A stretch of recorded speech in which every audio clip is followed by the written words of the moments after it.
Good evening, everyone. Tonight we're traveling somewhere with no electricity, no running water, and no personal space, where your walls are cracked, your bed is hard, and the city outside your window never sleeps. A place where every breath tastes like smoke and stone. You're waking up in ancient Rome. Now let me ask, could you really survive this? You probably wouldn't. So before you get too comfortable, take a moment to like the video and subscribe, but only if you truly enjoy what I'm doing here. And let me know where you're listening from and what time it is there. I love hearing where bedtime history is finding a home. Now then, let's turn off the lights and enjoy tonight's journey together.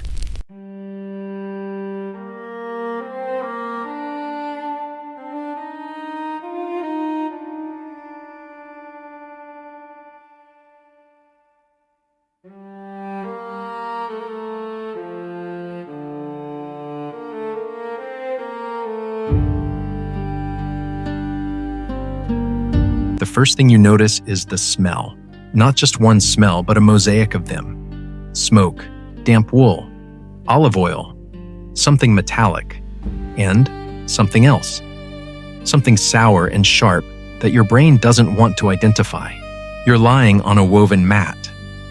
The floor beneath you is uneven. The walls are plaster cracked and stained. You can hear the snoring of your neighbors through them, not faintly, not distantly, but as if they're in the same room. Because really they almost are. You live in an insula, one of the tall, narrow apartment buildings that house the working class population of Rome. If you're lucky, you're on a lower floor where the walls are thicker and the rent is higher. If you're not lucky like you're up top where the roof leaks and the staircase is grown under your feet. There's no glass in your window, just shutters. You open one slowly, and light spills. In yellow and dusty, outside the city is already awake. You hear wooden wheels screeching on stone, the bray of a mule, the bark of a vendor shouting something about onions. You try to sit up. Every joint in your body protests. The air is warm. It clings to your skin. There's no fan, no breeze, just heat that's already waiting for you this early in the morning. You stretch, groaning softly. You slept in your tunic, everyone does. There's no closet, no clean pile of clothes. Just the one set you have. Maybe two if you're doing well. You shake it out, brush away the worst of the dust, and try not to think about how many days it's been since it was truly clean. You glance around your room. A clay jug of water. A chipped cup. A wooden stool with one leg, shorter than the others. A pile of bread crusts in a basket hard as bricks. You chew one as you lace your sandals. It cracks between your teeth like old bone. There's a chamber pot in the corner. You try not to look at it. You open the door to the stairwell. The insula moans under your feet. The wood creaks. The air in the stairwell is thick, rising with the heat and stink of the lower floors. You descend carefully. A child runs past you barefoot and laughing. A woman is arguing in a language you don't understand. Somewhere below, someone is coughing. You reach the bottom. The door opens directly into the street. You're not ready. The noise is immediate. Cartwheels, shouting, metal clanging, hooves striking stone. Someone hawking garum fermented fish sauce in a voice like gravel. Someone else is already drunk. You step aside just in time to avoid a splash from a passing bucket. Rome doesn't say good morning. It roars it. You breathe it in, all of it, and you try not to gag, because this is your world now. No toothpaste, no soap, no bed frame, no quiet. Just Rome, and the day has only just begun.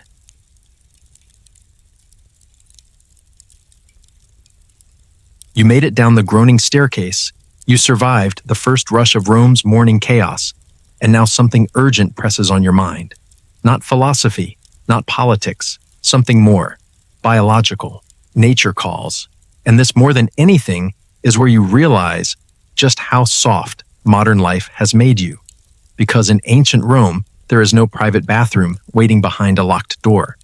There is no porcelain, no sink, no fluffy towel. Your choices are bleak, and none of them smell good. First option, the chamber pot. Every family keeps one, usually shoved in the corner of the insula room near the wall, far from the sleeping mats, but never far enough. At night, when the streets are too dark and dangerous to stumble through, you use it. In the morning, you may be the unlucky child, carries it downstairs. And where does it go? Into the street. Right into the open gutter running alongside the stone road to mix with horse droppings, mule urine, and whatever stew of mystery liquids the city already has sloshing about. If you're polite, you shout cave canem, or look out below before dumping, but courtesy is rare. Rome's streets are a river of refuse, and today you get to contribute. But if you're feeling sociable, or perhaps you're already in the forum district far from your insula, there's option 2, the public latrine. You enter a stone building that hums with echoes. Inside, rows of smooth stone benches stretch along the walls. Dozens of circular holes are cut into them side by side, shoulder to shoulder. There are no dividers, no privacy. The person on your left is a stranger. The person on your right might be your neighbor. You are all here together, trousers bunched, tunics gathered, pretending this isn't the most awkward moment of your day. The Romans, oddly enough, don't see this as shameful. This is normal, practical. In fact, it's even a little social. A place to exchange gossip, complain about taxes, or discuss politics. You might even overhear someone scheming about gladiator bets while relieving themselves. Imagine talking Senate reform while seated on cold marble, surrounded by the unmistakable perfume of humanity. Welcome to the Roman restroom. In front of the benches runs a shallow water channel. Not clean, not fresh, but moving enough to carry waste away. Another little trough runs at your feet, filled with water. And in that trough sits your tool of the trade, the communal sponge. Here's how it works. Instead of paper, each person uses a stick with a sea sponge, lashed to the end. After finishing their business, they dip the sponge in the water trough, swish it around, give it a squeeze, and then use it. When finished, it goes back into the trough waiting for the next person. Yes, you share it with everyone. No scented soap, no personal wipes. Just one porous sponge, endlessly recycled. If you close your eyes tightly enough, you can almost believe it's sanitary. Almost.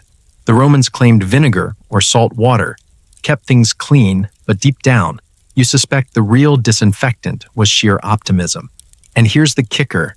Sometimes the sponges aren't cleaned well. Sometimes they spread what one person had to everyone else. Dysentery, parasites, infections. The latrine is a public health nightmare. But in a city of 1 million people, convenience trumps caution. And besides, who could resist a bathroom that doubles as a gossip hall? If you're wealthier, you might have a private latrine tucked into your domus, a little corner room with a hole leading down to the sewer. That sounds nicer, doesn't it? Cleaner. Safer, except not really. The sewers of Rome are famous, yes. The cloaca maxima, the great drain. But they don't always behave. Sometimes gas builds up in the underground tunnels. Sometimes a flame or torch ignites it, sending a burst of foul-smelling fire back up the shaft. Imagine settling onto your marble seat, only to be singed by a sudden explosion from below. Toileting in Rome can be literally hazardous to your health. And even if nothing explodes, there's always the rats, or worse. Urban legends in Rome tell of snakes wriggling up through the sewer channels into private homes. You sit vulnerable and pray the gods are merciful. Now, after all this, maybe you decide you'd rather just hold it in. Brave the discomfort, power through until later. That too has risks. Bladders burst, bowels rebel. And besides, there's always tomorrow. And tomorrow will bring the same choice chamber pot or public bench. Privacy is a luxury Rome does not afford you. When at last you finish, you shuffle back out into the daylight. The sun feels warmer now, hotter already against your skin. The streets roar louder, the crowd pressing thicker. You wipe your sandals on the stones, trying to forget what might have splashed there. You try not to think of the sponge you just used, how many hands held it before yours, how many mouths those hands touched later. You breathe deep. You tell yourself it's fine, but it isn't. You already know it, and the day has barely begun. You survived the morning ritual that Romans generously call hygiene, and now your stomach reminds you of another daily problem. Breakfast, or as the Romans might say, ientaculum. That word sounds promising, doesn't it? Like a proper meal, something hearty to start your day. But don't get excited. This isn't pancakes or coffee. There's no sizzling bacon, no warm butter, dripping over toast, no eggs, sunny side up with pepper and salt. Breakfast in Rome is not a celebration. It's an obligation. You return to your insula room, the light slanting through the open shutters, dust floating like golden motes. On your stool sits a basket of bread. The bread has been here for days, maybe a week. It is not soft, it is not fluffy. It is the color of stone, the texture of stone. And if someone hurled it at you, it might actually knock you unconscious. You pick up a piece anyway. This is life, bread is life. You dunk it into a clay cup filled with watered-down wine, not because you're trying to be decadent, but because plain water isn't safe. The thin wine is sharp on your tongue, the bread softens just enough to chew without breaking a tooth. And you remind yourself that food is fuel, not pleasure. If you're lucky, there might be a few olives on the table. Black, wrinkled, salty, stored in a little pot of brine.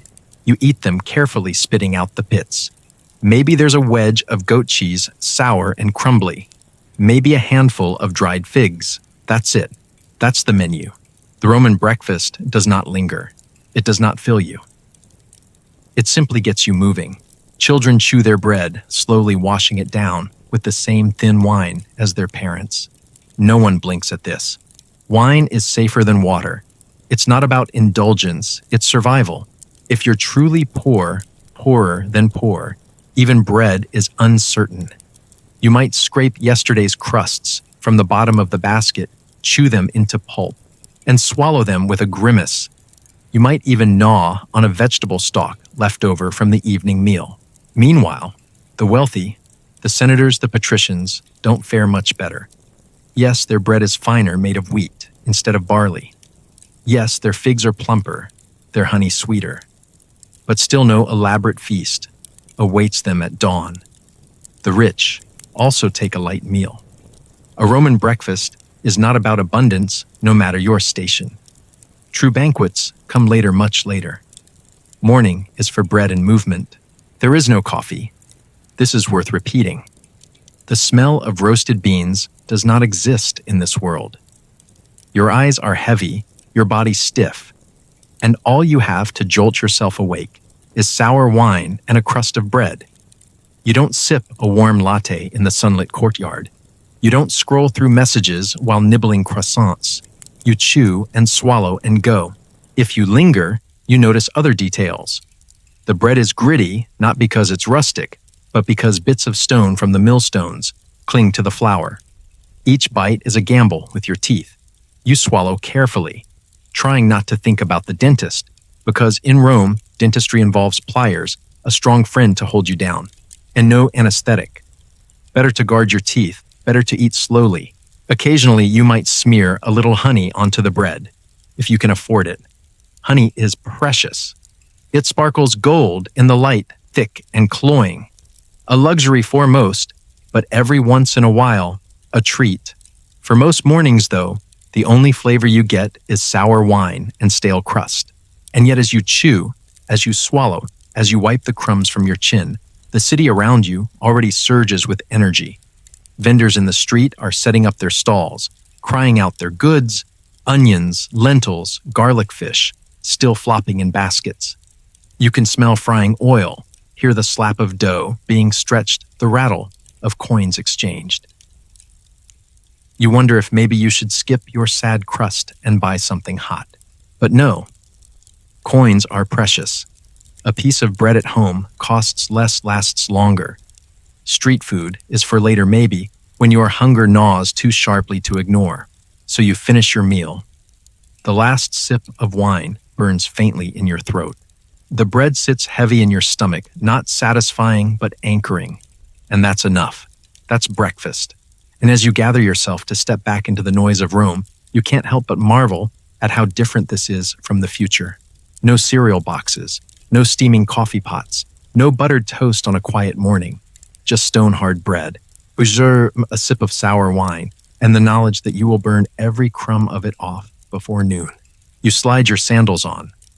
The floor beneath you is warm, already heat rising from the stones outside. You wipe your hands on your tunic, brush the crumbs aside, and step once more into the crowd. The day is only beginning, and Rome does not wait for you. Your stomach is full enough to move, though hardly satisfied.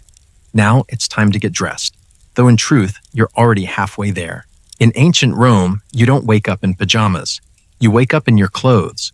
The tunic you wore yesterday is the tunic you slept in, and the tunic you'll wear again today. There is no closet waiting with a week's worth of options. No soft drawer of clean underwear. Just the one garment on your body. And maybe one spare, folded in a basket if you're lucky. The tunic is simple 2 rectangles of wool or linen, sewn together with holes for your head and arms. It scratches, it itches, it smells faintly of sweat and smoke, because laundering is a rare luxury.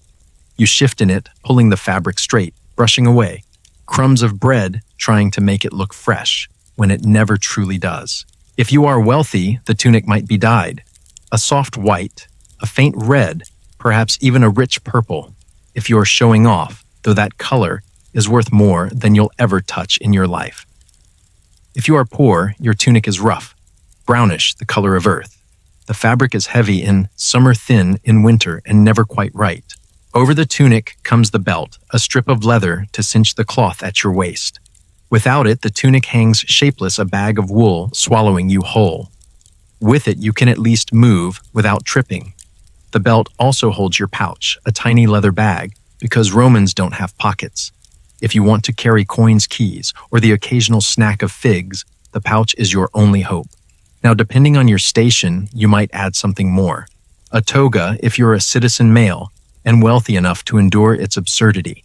Imagine a vast sheet of wool nearly 20 feet long, draped artfully around your body. Heavy, stifling, hot. It looks dignified in statues, but in real life, it's a nuisance. You can't run in it, can't bend in it, can barely sit without half the fabric unraveling. It's a costume of status, an announcement that you belong to Rome's citizen class. Wearing one is an ordeal. Not wearing one, if you're expected to, is scandalous. If you are a woman, your dressing ritual is no less uncomfortable. The stola, a long dress worn over the tunic, drapes to your feet, secured with pins at the shoulders, cinched with cords at the waist. Modest, functional, and heavy. It tangles around your ankles, gathers dust as you walk, and makes every step deliberate. On your head, a palla, a shawl you draw over your hair when stepping outside. Modesty is required. Display is dangerous. Your clothing signals your role, your respectability, and your boundaries. Children are spared some of this. Boys run about in tunics, bare-legged, until they reach the age to wear the toga. Girls in simple dresses, their hair braided tightly by mothers, with little patience for squirming. But even they have no bright dyes, no delicate fabrics. Clothing is function first, comfort last. Shoes, if you can call them that, are sandals, soles of leather, strapped to your feet with thongs. They protect against the stones sometimes. They leave you open to everything else. Mud refuse. Waste spilled from upper windows. Your toes are never clean. The straps rub raw patches on your skin, and if you're unlucky, the sores fester. In wealthier homes, finer sandals exist, stitched more carefully, sometimes studded with bronze or silver. But on the streets, feet are feet, exposed. Vulnerable. There is no deodorant, no perfume unless you are rich enough to import oils from Arabia or Egypt. For most, the smell of Rome is the smell of you, wool, sweat smoke, the faint tang of yesterday's wine. You can't escape it. You simply blend into the larger perfume of the city where everyone smells like effort. And remember, there is no laundry day. Washing clothes means hauling water from a fountain, heating it, scrubbing the wool with ashes or soapwort, then wringing it out, drying it in the sun. That is, if you have a courtyard. If you don't, you rely on the fullers, the professional launderers of Rome. They take your garments, soak them in a solution of water, and fermented urine, yes, urine, stomp on them with bare feet to press the ammonia through the fabric, then rinse and beat them dry. Your tunic may come back whiter, but it also comes back stinking faintly of the process. And it costs money you probably don't have. So, each morning, you don't choose clothes. You don't ask, what should I wear today? You simply pull the same tunic straighter cinch, the same belt tighter, slip into the same sandals, and step into the same city. And yet, for all its discomfort, your clothing tells the world who you are. A short tunic for laborers easy to move in. A toga for citizens, cumbersome but proud. A soldier's armor gleaming if he can afford the upkeep. A senator's stripe dyed crimson announcing privilege in every thread. To be Roman is to be red like cloth. You glance at yourself in a piece of polished bronze serving as a mirror. Your tunic is wrinkled, your sandals scuffed, your belt leather cracked. But you are dressed, and in Rome, that's enough. You gather your pouch, adjust the fold of your fabric, and brace yourself. Because the moment you step outside, you know the city will look you up and down, and Rome judges everyone. The door creaks on its wooden hinge, and suddenly, the cramped, smoky world of your insula explodes outward into chaos. The street is already alive. Rome does not wake slowly. It surges awake all at once, like a pot of boiling water spilling over. The sound hits you first, a cacophony that makes your ears ring. Wooden wheels screech as carts grind over cobblestones. Hooves clatter in sharp rhythm. Mules bray. Drivers shout curses that carry down the alleys. Somewhere nearby, a hammer strikes iron in a staccato beat, and beneath it all is the constant murmur of thousands of voices layered atop each other like waves. Rome is never quiet, but mornings are their own special storm. Vendors bark their goods with lungs trained to reach over the noise. Fresh onions, garlic lentils. One cries, waving a basket above his head. Another sings about fish, the smell of salt, and scales already thick in the air. A woman balances a tray of bread on her head loaves, stacked precariously, shouting the price with each step. You can smell them not soft and buttery, but dense, crusty sour from yesterday's leavening. The odors layer themselves on top of one another until they're dizzying. Smoke from hearth fires drifts through the air, carrying the charred scent of olive oil. Sweat, always sweat, pours from bodies pressed too close together. And beneath it all, woven into every breath, is the sour stench of the gutter. The open channel running alongside the street, where chamber pots, rainwater, mule dung, and kitchen scraps form a sluggish gray river. You dodge a splash as a bucket empties from an upper window. The shout comes a half-second too late, caveat, and the liquid hits the stones where your sandal had been. Your stomach flips. You don't look back to see what it was. In Rome, you never look up when someone leans from a window. You just move faster. The stones beneath your sandals are uneven, worn smooth by centuries of wheels and feet. They glisten with dampness from the gutter, slick enough to make you stumble if you're careless. You step carefully, weaving between carts loaded with amphorae of wine sacks, of grain baskets, of fruit. The drivers don't slow for pedestrians. You leap aside as a mule snorts hot breath in your face, its master jerking the reins, shouting insults that would blister your ears if they weren't already so numb to the sound. Children dart between legs, barefoot, chasing each other through the press. Pickpockets too moving, just as fast, their hands nimble at pouches, like the one tied at your belt. You keep one hand resting there, fingers tight around the leather flap. Lose your coins now, and you won't eat tonight. Above it all loom the insula. Tall, narrow, and leaning dangerously, their walls patched with wood and plaster, their upper floors jutting out over the street. Laundry hangs between them, dripping. Shutters slam open and shut as voices spill from every level. The buildings creak, moan, threaten collapse. Fires are a constant fear, and as you walk, you wonder not for the first time how much longer your own insula can stand before it tumbles. The press of humanity is overwhelming. Every face tells a story. Weary laborers, their tunics patched and sweat-stained. Soldiers striding past, sandals nailed with hobnails that spark against the stones. Wealthier citizens wrapped in togas, their slaves clearing the way ahead, barking at anyone too slow to step aside. Beggars crouch against the walls, palms outstretched, eyes hollow. One mutters a prayer to the gods as you pass. Another rattles a wooden cup with a single coin clinking inside. And the gods, they are everywhere too.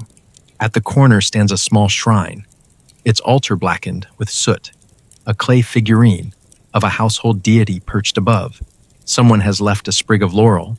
Another has poured a little wine onto the stones, dark stains marking the ground. Passers-by toss offerings, a fig, a coin, a whispered plea for luck.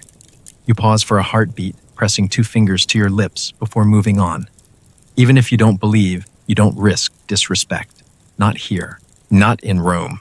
The sun is climbing higher, striking the city in golden shafts that turn every dust mote into fire. The light doesn't soften the streets, it sharpens them. Shadows slice across. Faces gleam off metal, reveal every crack in the plaster. Rome in morning is not gentle. It is raw, loud, impatient.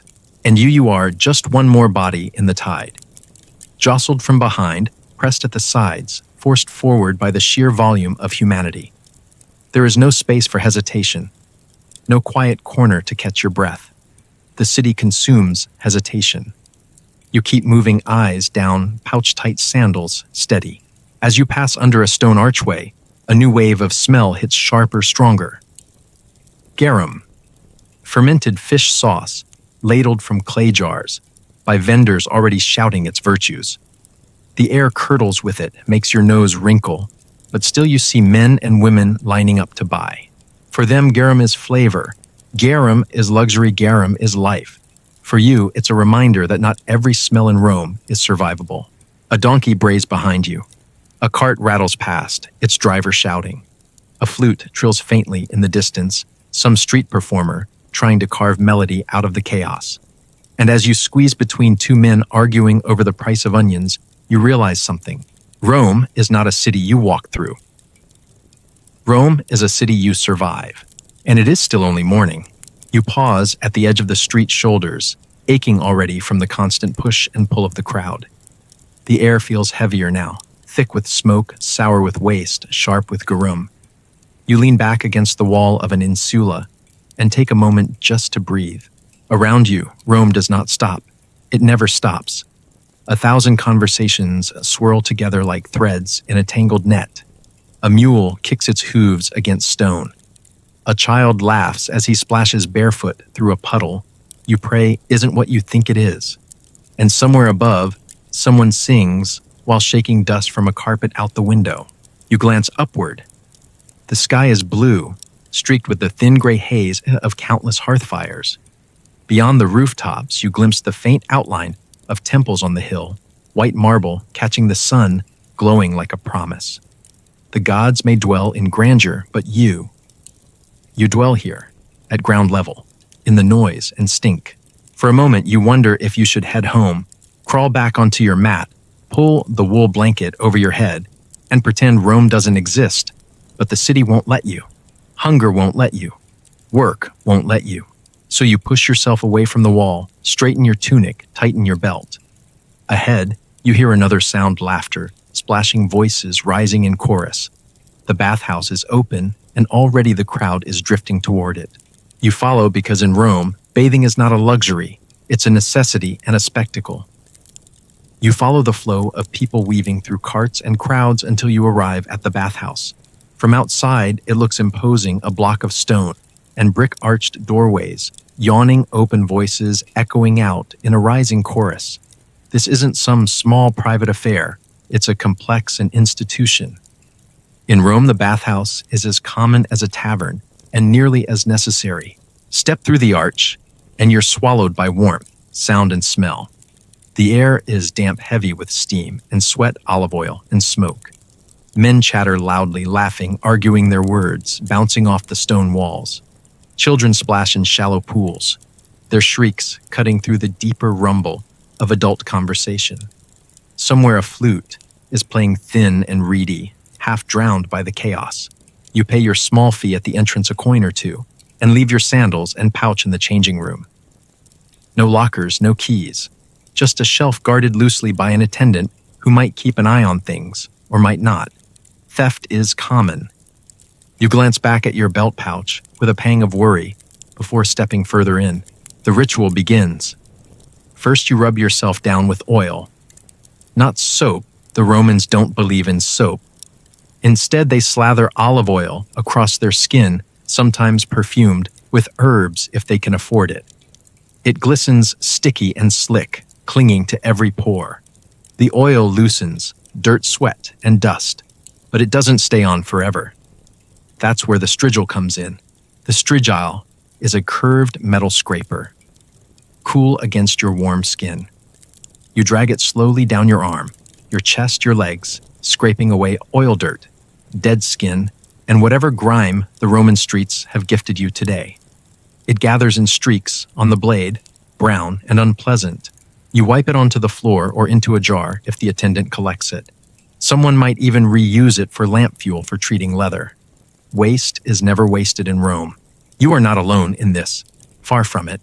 Men stand shoulder to shoulder, scraping themselves, scraping each other's backs, joking, gossiping.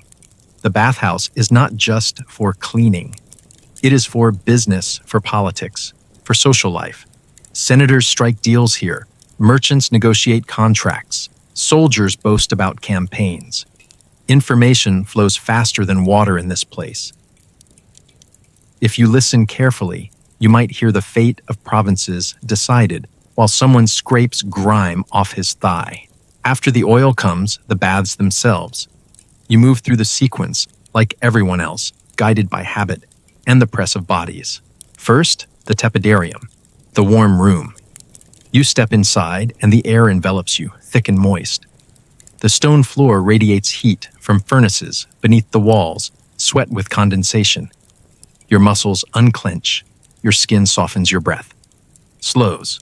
Around you, men lounge on benches, glistening in the half-light, their voices echoing softly in the mist. Next, the caldarium, the hot room. Here, the heat strikes like a wall. The steam is nearly choking, rising from a great pool of water that shimmers under lamplight. You step in carefully, the water scalding, biting your skin until it numbs. The heat sinks into your bones, scours away. The ache in your joints makes sweat pour from every pore. You sit among strangers, shoulder to shoulder, steam cloaking everyone in a haze. Some sigh in relief, some groan. Some mutter prayers to Neptune or Apollo, hoping the gods bless this heat. Finally, the frigidarium, the cold plunge. A basin of water so shockingly cold it steals your breath. You descend with a gasp, your heart hammering your body. Jolting awake, for a moment you are nothing but skin water and the desperate need to inhale. Then you rise, teeth, chattering hair, plastered lungs, dragging in the damp air like bellows. Around you, others laugh at your grimace. They know the sting. They know the pleasure that comes after when your skin tingles and your blood races. You might finish with a massage if you can afford it. A slave rubs your muscles with strong practiced hands, kneading knots from your back, your shoulders. Or perhaps you settle for a quick scrape and a splash of perfume, not the flowery scents of later centuries, but sharp resins and oils that sting your nose and cover the smell of sweat. And then if you're truly daring, you visit the laundry section. The fullers work nearby, stomping on tunics in vats of water, mixed with fermenting urine. The ammonia whitens fabric, cuts grease strips stains. The stench is eye-watering, a reek that clings to the air and makes you gag. Yet Romans accept it. They even tax it. Vespasian, one of Rome's emperors, famously placed a tax on the urine collected for this work. When mocked for taxing something so vile, he lifted a coin to his nose and asked, "Does money smell?" It did not, and the tax stayed. So as you towel yourself with a scrap of linen, you remind yourself this is clean. This is civilized. This is what it means to be Roman. And as you step back into your tunic, your sandals damp on your feet, you realize something. For all its grandeur, its marble, its reputation, the Roman bathhouse is not about comfort. It is about belonging. To be here, sweating, and scraping among strangers, is to be part of Rome itself. You walk back out into the sunlight skin, tingling hair, damp olive oil, lingering faintly on your skin. For a brief moment, you feel renewed, almost fresh. Then a cart rumbles past, spraying gutter water across your legs, and the illusion shatters. Welcome back to the streets. You linger just outside the bathhouse, blinking against the sudden brightness. The steam still clings to your skin, your tunic sticking faintly to your shoulders, your hair damp against your neck. For a few fleeting moments, you feel lighter, cleaner, almost human again. Around you, the city hasn't slowed. It never does. Vendors still shout carts, still creak, children still dart through the crowd. But you notice things differently now, the way you always do after a bath. The air smells sharper, the sun feels harsher, every voice rings a little clearer. You lean against a column and watch the flow of humanity pass you by. A senator in gleaming white toga sweeps past with attendants at his heels. A soldier armor battered from campaign strides by with his pay clinking in a pouch. A woman in a stola scolds her children while balancing a basket of figs. Slaves hurry between them, all carrying jars, bundles, scrolls, the invisible weight of Rome itself on their shoulders. Everyone here has somewhere to be. And so do you. The baths are finished. The city waits. And whether you like it or not, Rome does not run on leisure. Rome runs on labor. You tighten your belt, adjust your sandals, and step back into the crowd. Work calls.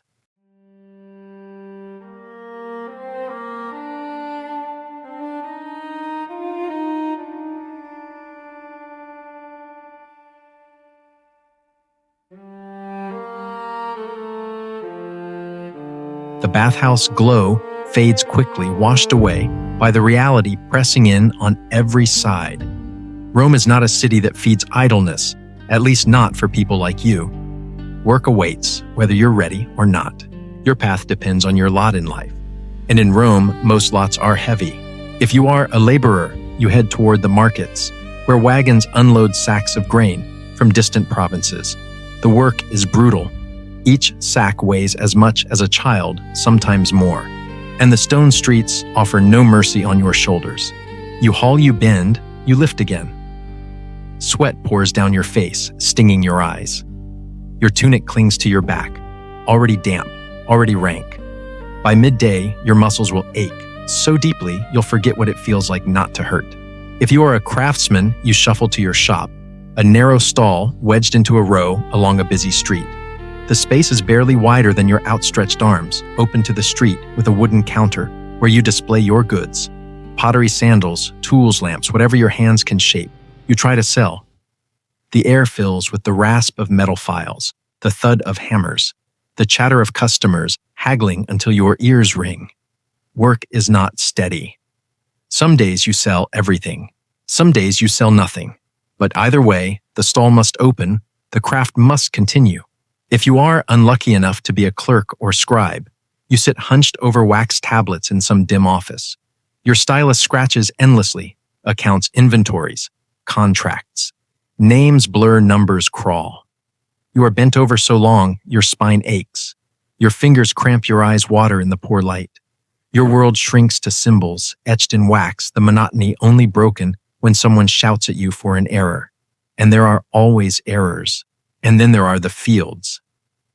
Even in the city, agriculture rules everything. Farmers and slaves march out early to tend the plots that feed Rome's insatiable stomach. They hoe, they plant, they harvest their hands, blistered, their backs permanently bent. Under the sun, under the lash, they work until their bodies give out. Without them, no bread. Without bread, no Rome. The city owes them everything and respects them little. Not all labor is physical. Not all is honest. Street performers juggle knives, dance on stilts, play flutes hoping for a coin tossed into a cup. Fortune tellers mutter over bird entrails or whisper from shadowed corners, promising glimpses of the future for a price. Beggars stretch out their hands, weaving their poverty into performance, hoping pity feeds them where work cannot. And then there is the work. No one speaks of the work forced upon slaves. They are everywhere, invisible in their ubiquity. Some carry water, Some clean stalls, some cook meals. Some work the mills, trudging in endless circles. To grind grain, their feet raw, their bodies breaking. Others endure worse. The city runs on their labor as much as on stone and sweat. Yet their lives are never their own. No matter your role, one truth binds. All work is survival. There are no weekends, no time off, no 8-hour shifts. The sun measures your labor. You begin with its rise, you end with its fall. And even then, sometimes the work continues by the glow of oil lamps that pay a handful of coins if you're lucky. Just enough for bread olives, maybe a cup of wine. Never enough to climb higher. Never enough to rest easy. For most, each day is a repeat of the last. A cycle of exhaustion that grinds the body down like stone under a mill wheel. And the city itself is no easier. The streets you trudge are not kind to workers. They jostle you, press you, trip you. A cart rolls too close, clipping your elbow. A wealthy man in a toga shouts for you to clear the way. His slaves pushing you aside as though you were an obstacle, not a person. A soldier sneers as you pass, his polished armor gleaming in the sun, his sword at his hip, reminding you that you are less, always less. Yet amid the hardship, there are small victories. A customer buys your sandals without haggling. A neighbor helps you lift a sack too heavy for one pair of shoulders. A child laughs at your juggling and tosses you a fig. Little mercies that soften the edges of a grinding day. By midday, your stomach growls again. The bread from breakfast has long vanished, burned into sweat and muscle. Your arms ache, your sandals pinch, your pouch of fortune smiles holds a few coins. Enough to buy something small. Enough to remind you that hunger waits just as eagerly as work does. Rome is glorious in its monuments, its arches, its temples. But you don't live in marble. You live in labor. And today, like yesterday, like tomorrow, the weight of Rome is carried on your back. The sun climbs higher. Shadows shrinking, heat pressing down. You wipe your forehead with the back of your hand, take a breath, and keep moving. Because in Rome, if you stop, you fall. And if you fall, no one waits to pick you up.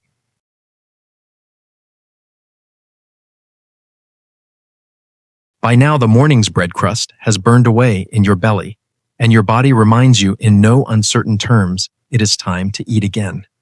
Rome may be the beating heart of an empire, but it still runs on rumbling stomachs. So, what's on the menu? Well, don't expect brunch specials or a latte art foam heart.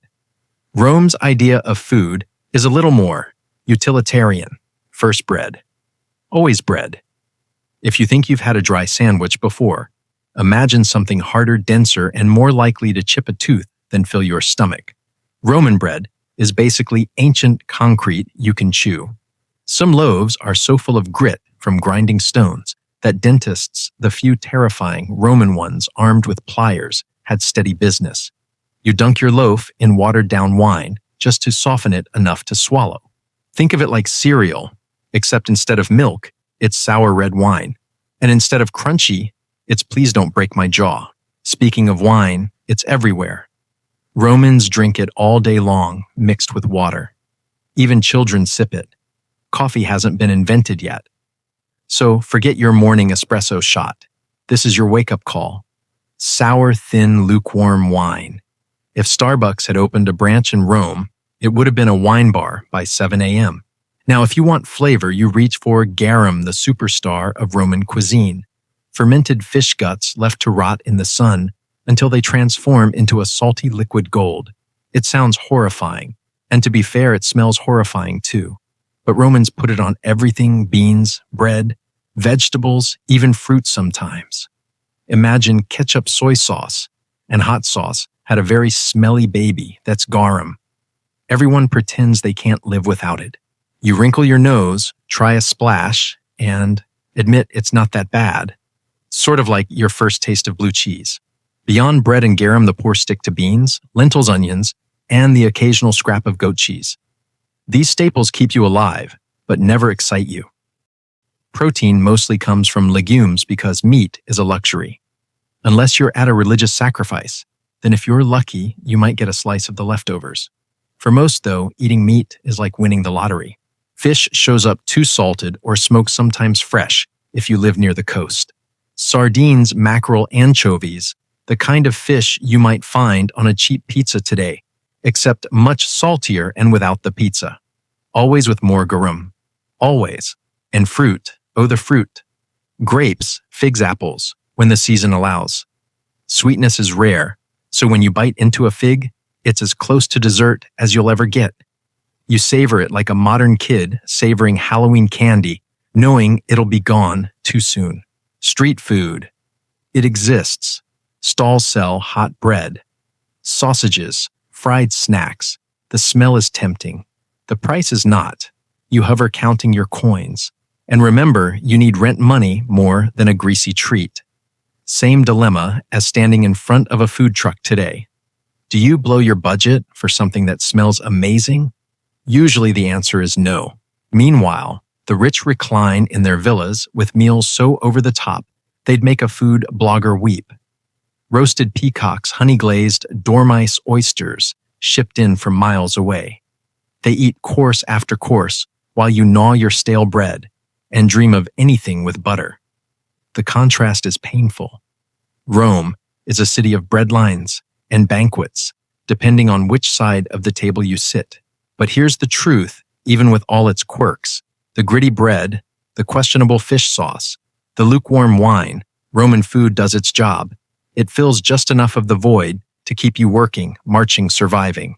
You chew, swallow, and keep going. And as you wipe crumbs from your tunic, you might feel a spark of gratitude. Because one day, centuries from now, people will wake up, pour hot coffee into mugs, spread butter on fresh bread, and complain about their toast being slightly too brown. You would trade your entire week's wage for that moment. For now, you take another bite of your concrete bread, wash it down with sour wine, and sigh. Rome may be eternal, but its lunch leaves much to be desired. Your stomach, never truly full, has at least been quieted for now. The sun tilts westward, shadows stretching long across the streets, and you feel the pull of Rome's other great hunger entertainment. Because in this city, life is not only about work and bread. It is about spectacle. If you follow the crowd, you may end up at the amphitheater, not the Grand Colosseum just yet, but one of its smaller cousins scattered across the city. You hear the roar before you see it, a thunder that shakes the stones under your sandals. Step inside, and you're swallowed by the noise of tens of thousands of Romans packed shoulder to shoulder, their voices rising as one.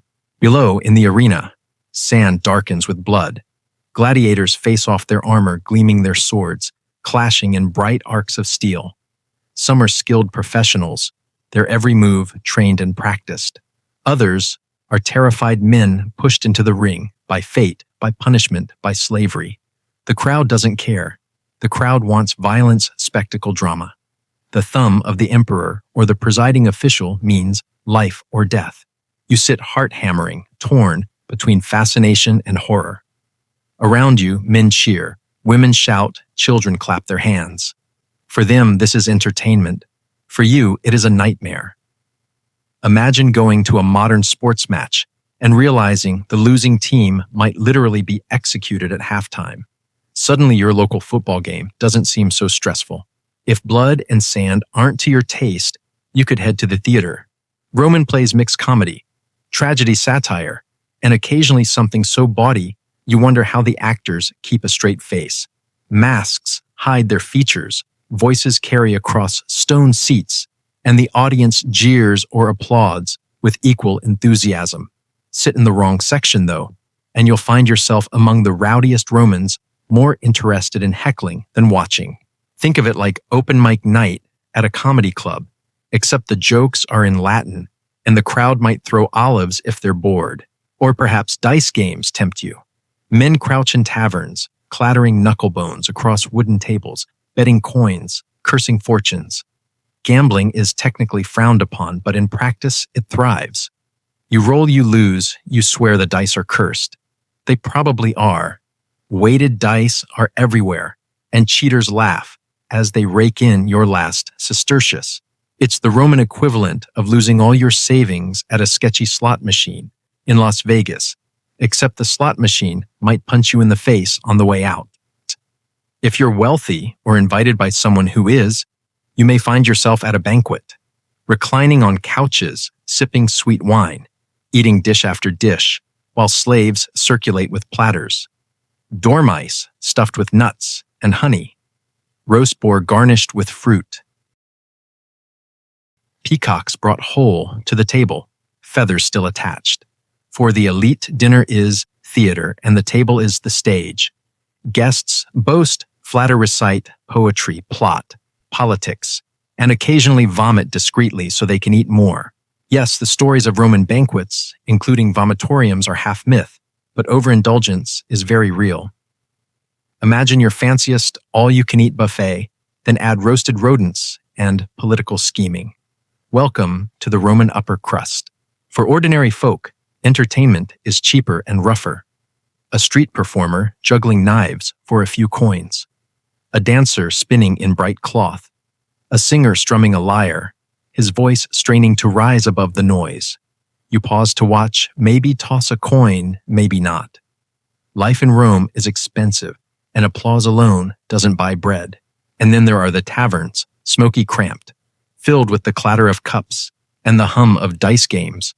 Wine flows freely, and so do arguments.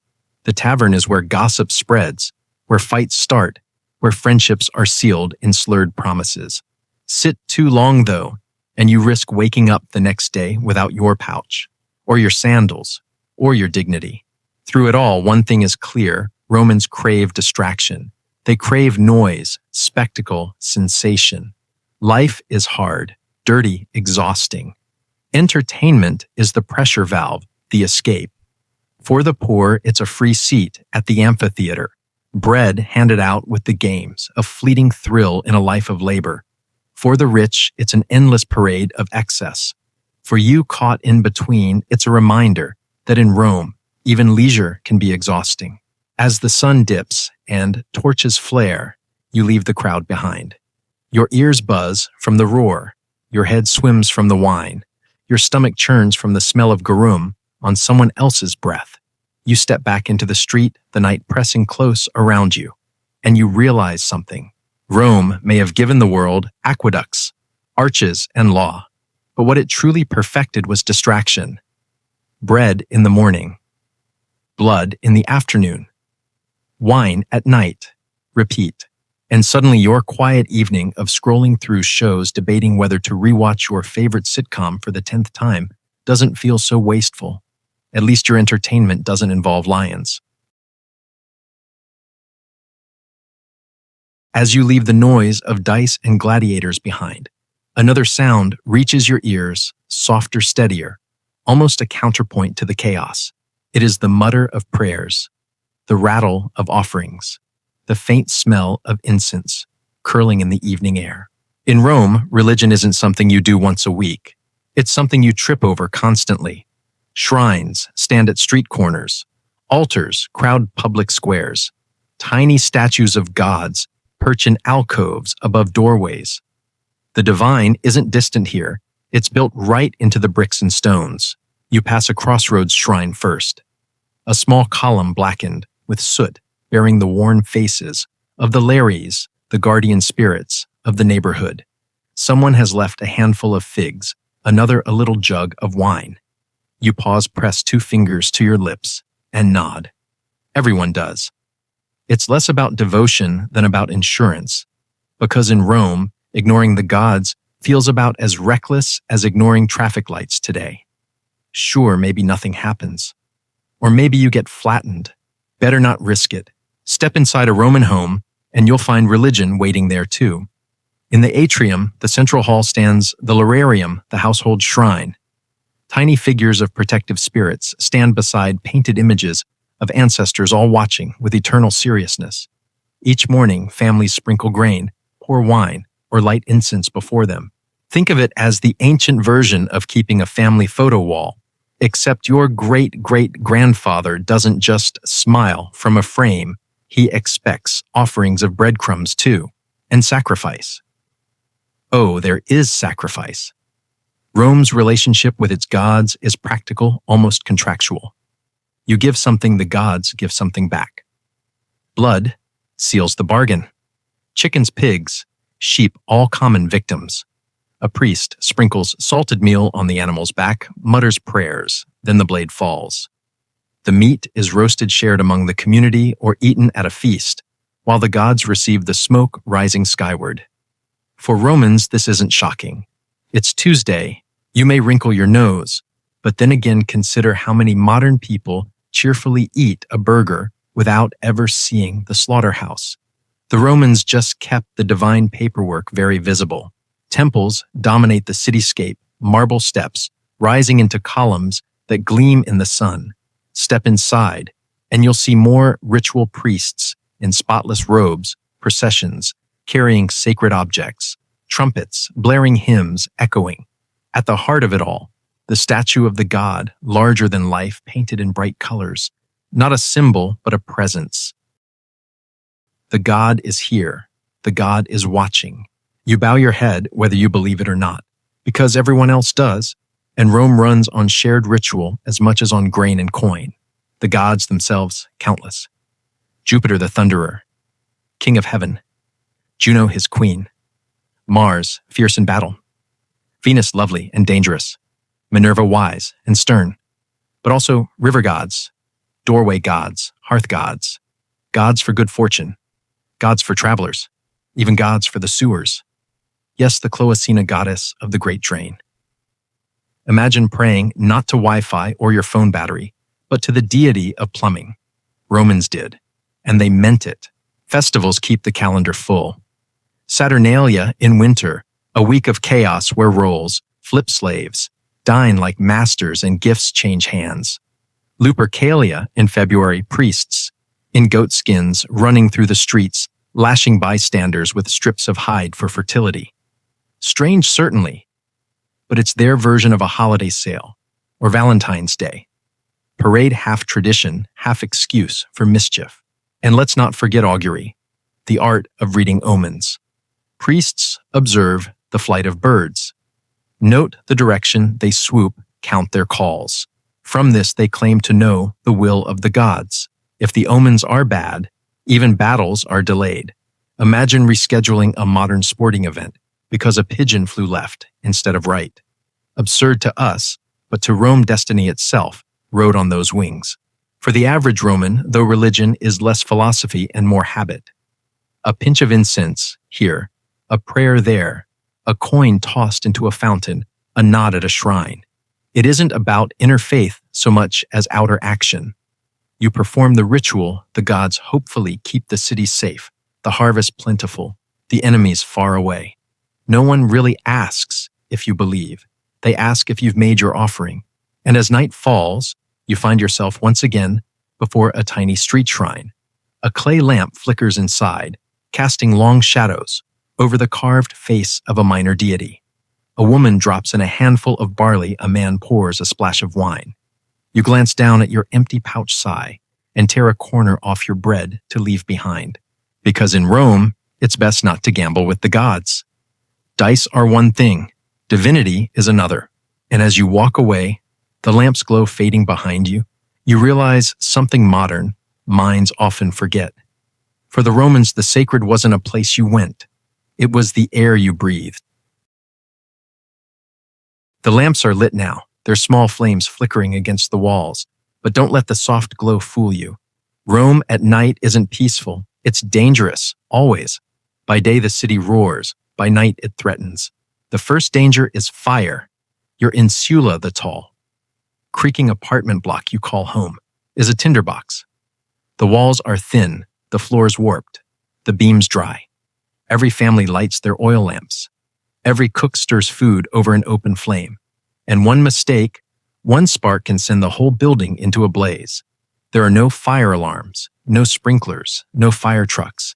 Just neighbors shouting and buckets sloshed from the nearest fountain. Whole blocks can go up in smoke before anyone can stop it. If you think your modern apartment has thin walls, imagine also wondering each night whether the guy next door might accidentally burn the entire complex down with a single overturned lamp. Collapse is another constant fear. Insulae climb high. 7 or 8 stories, sometimes their upper levels, swaying like drunken sailors in the wind. They're built cheap and fast because landlords make more money, cramming more tenants in. The walls crack the floors, sag the staircases groan. You hear them creak under your feet and wonder if today's the day gravity wins. Modern tenants complain about the upstairs neighbor stomping too loud. In Rome, you worry about the upstairs neighbor stomping through the ceiling. Then there are the thieves. By day they work subtly brushing past in the forum, fingers slipping into pouches. And by night they are bolder. Knives flash in alleys, sandals slap as someone gives chase and shouts echo through the narrow streets. There are watchmen, yes, the vigiles, Rome's closest thing to police and firefighters, rolled into one, but they're few, underpaid, and not always trustworthy. If you're robbed at knife point, don't expect justice. Expect to be grateful you kept your tunic and your life.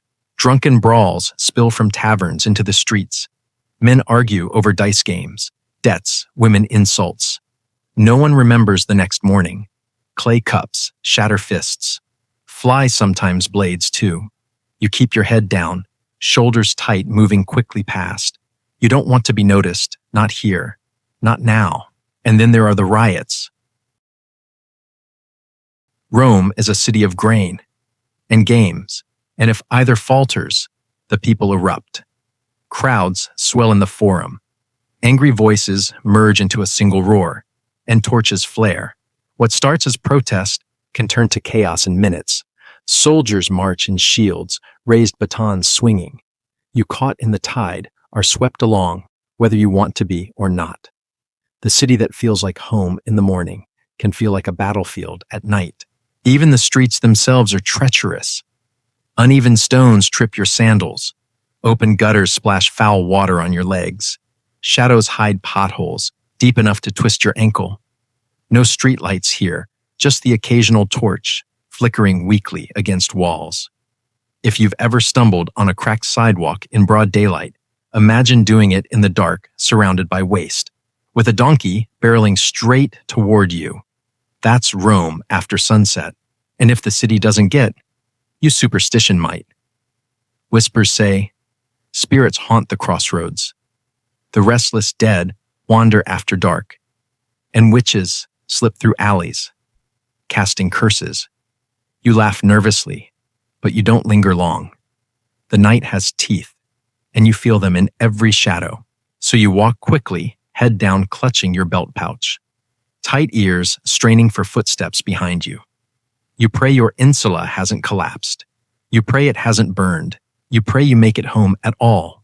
And when at last you climb the creaking staircase and slip inside your room, shutting the wooden door behind you, you feel something you rarely feel in Rome: relief. Because tonight you survived the city. And if you ever complain about your modern neighborhood being a little noisy or kind of sketchy, remember this. At least your landlord isn't stacking 8 more apartments above you on rotting beams. Your neighbors aren't cooking by open flame 3 feet from your bed, and your walk home doesn't involve dodging both muggers and donkeys. Rome keeps you humble. Rome keeps you nervous. Rome keeps you alive if you're lucky. The sun is gone. What remains of the sky is a deep bruise, streaked faintly with dying gold, fading quickly into black. And with that darkness, Rome changes. The day's roar softens, but it does not quiet. It deepens, thickens, grows heavier. Oil lamps flicker in doorways, small circles of light swallowed by the vastness of shadow. Their flames bend in the wind, sending smoke curling upward, staining the walls with soot. The air tastes of oil bitter acrid, and beneath it lies the familiar stench of waste, of sweat, of too many bodies, pressed into too little space.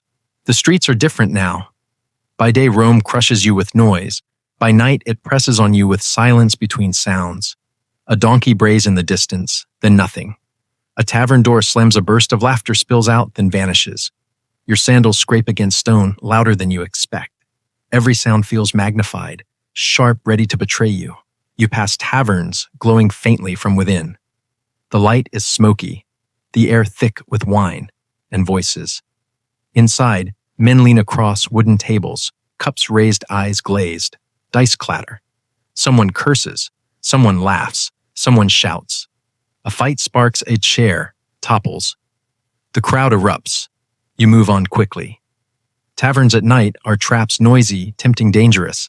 The alleys are worse, narrow, twisting, black as ink.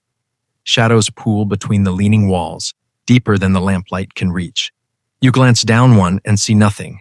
Or maybe you see movement, a figure hunched, eyes glinting. You keep walking. Faster. Rome at night is not a place to linger. The air grows colder as you move, not the clean chill of a countryside night, but a damp urban cold that seeps from stone and sewage. It sticks to your tunic, to your skin, to your breath. You draw your fabric closer, though it does little. The warmth of the bathhouse feels centuries away. Above you, shutters bang. Voices call across rooftops. Somewhere, a woman sings faintly, a lullaby perhaps, or something older, darker. A dog barks sharp and sudden, then falls silent. The city watches even when it seems asleep. And yet there is beauty here too. A torch flares against marble-casting columns in molten gold. Smoke curls into the night sky, carrying sparks like fireflies.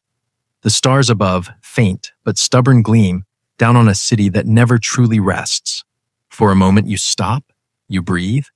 You feel the immensity of Rome, vast, alive, eternal. Then the spell breaks. A shout rings out sharp with anger. A crash, a scream.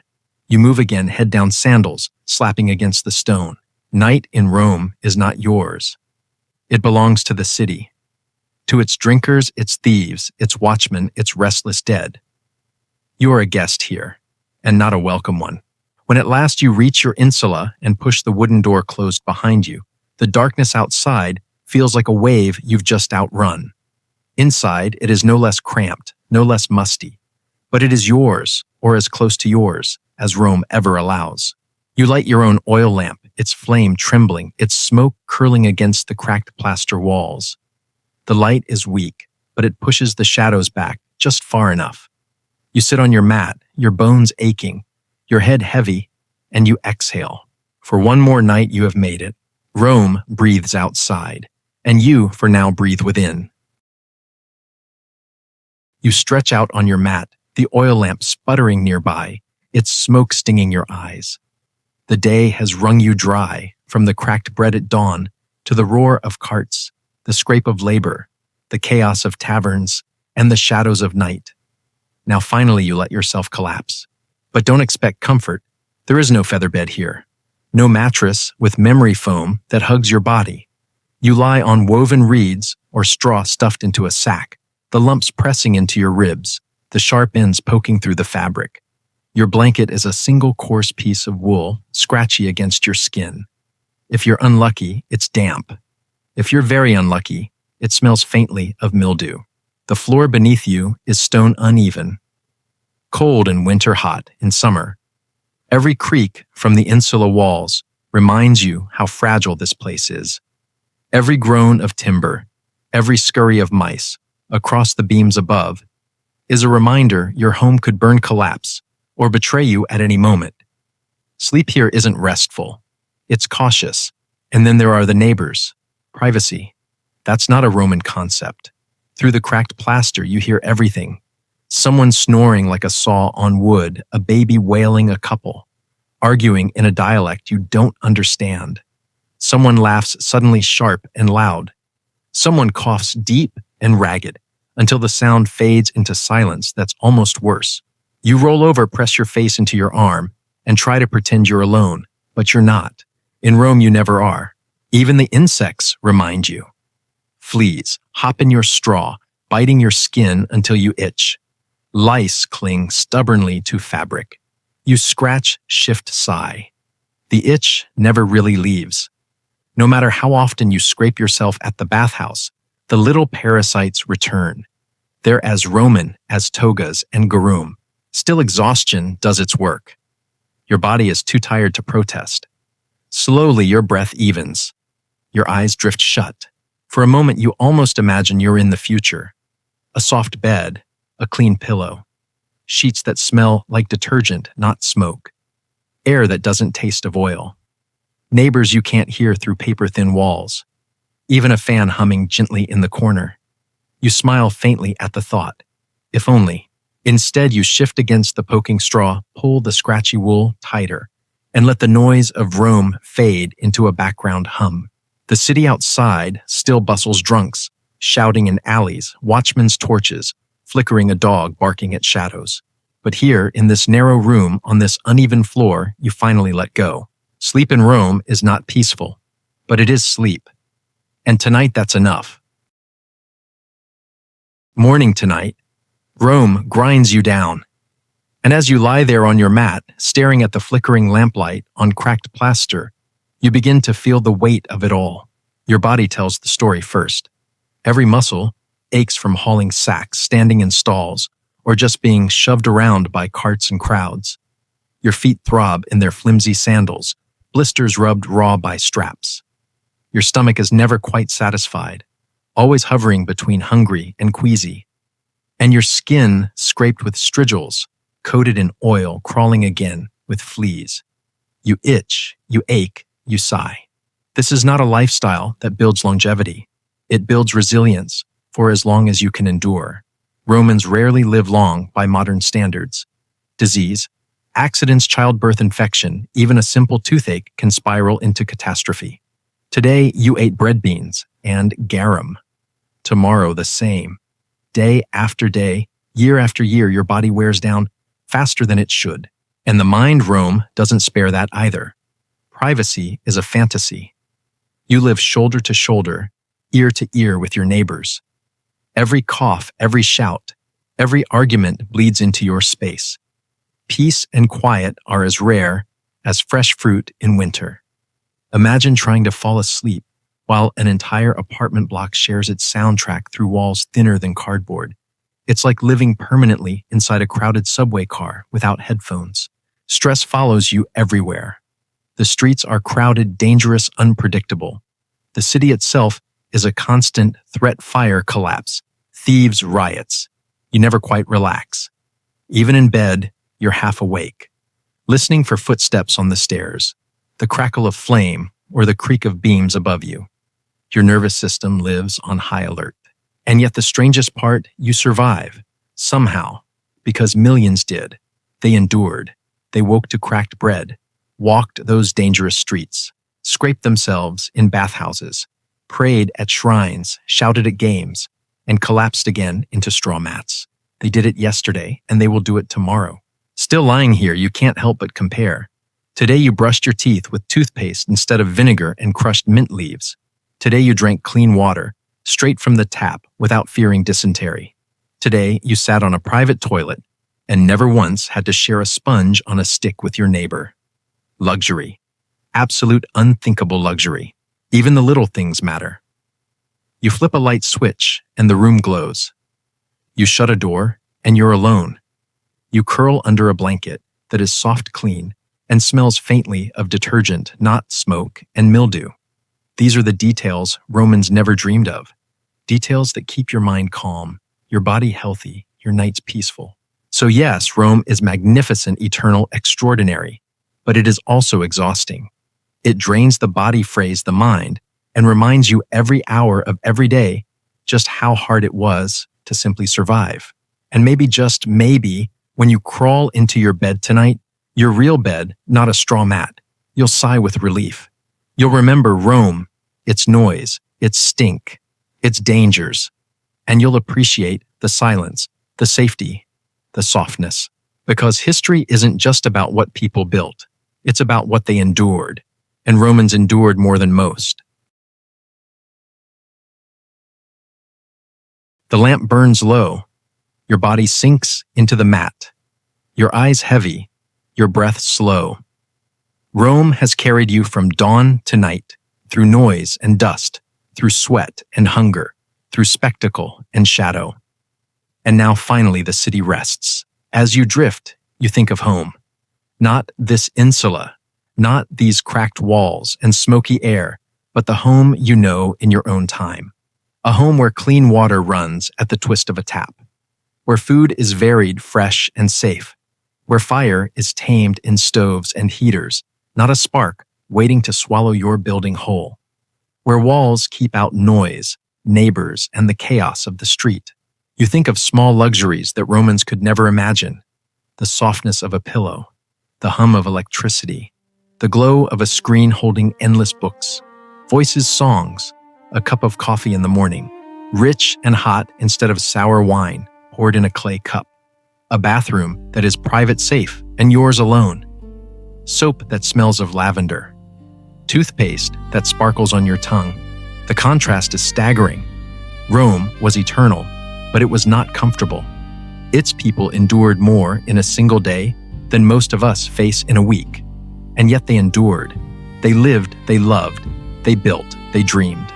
Somehow they found joy in the noise, laughter in the taverns, hope in the shrines, wonder in the games. They survived, and that is the lesson Rome whispers as you close your eyes. Not just how hard life once was, but how much we have to be grateful for now. Every clean glass of water, every quiet evening, every soft bed, and safe night. So, tonight, as you settle deeper into your own blanket, let Rome fade into the distance. Let the noise of carts and shouting vendors dissolve into silence. Let the cracked bread and sour wine give way to your favorite comforts. Breathe slowly. Feel the safety of your own walls, the softness beneath your body, and sleep knowing that for all its grandeur, Rome was a city you are lucky to only visit in dreams. Good night.